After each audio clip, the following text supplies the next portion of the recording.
Hello, I've had a question in Physics, Unit 1, Lesson 6, number 42. So we'll take a quick look through it.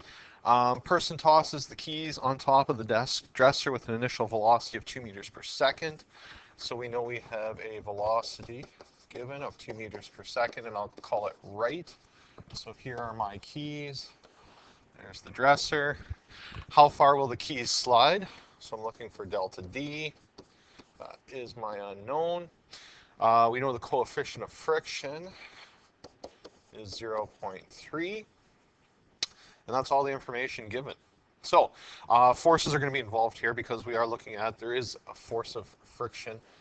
So that means I'm going to do a free body diagram over here. So on this object, we have force due to gravity. We have force normal.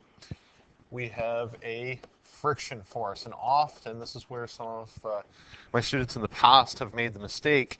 Because the keys are not being pushed, they don't have a motor, they don't have an engine, there is no applied force. So that is your complete free body diagram right there. So what does that tell me? Well, a couple of things.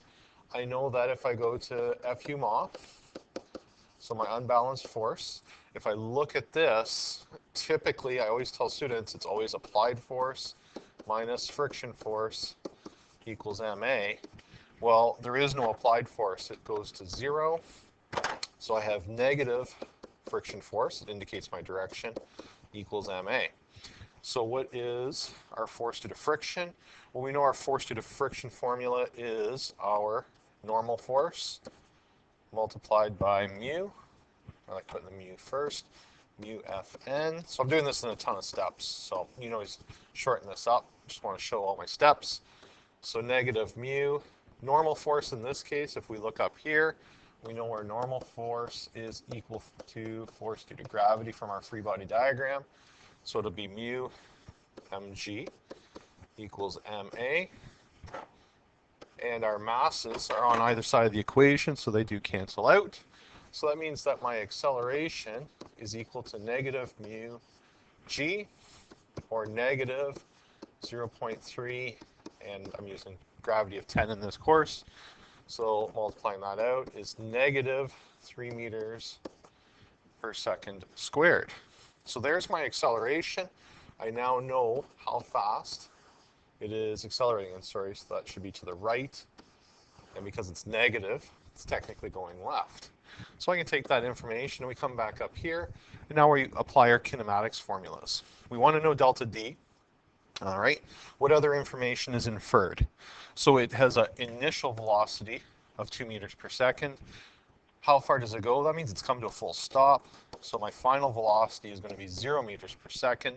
And now I know my acceleration is negative 3 meters per second squared.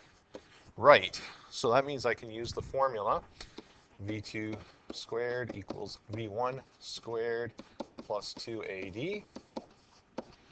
v2 squared is 0. 2 squared plus 2 times negative 3 delta d. Rearranging, I would have 6 delta d equals 4. So 2 squared is 4. Brought the other term to the other side. Delta d equals 4/6, or 2/3 of a meter, or the answer might give it as 0.67 of a meter. And there's your final solution here. So therefore, the keys will slide 0.67 meters. All right. If you have any follow-up or specific questions to that, let me know. It seems like initially it seems like a simple question because there's not a whole lot to it, but you can see there's actually quite a bit involved. You have to imply, or you have to go through determining your acceleration from unbalanced forces. Then you got to go back to kinematics. So it's quite actually an involved question. So good. Let me know if you have any other questions, and I will definitely help you out.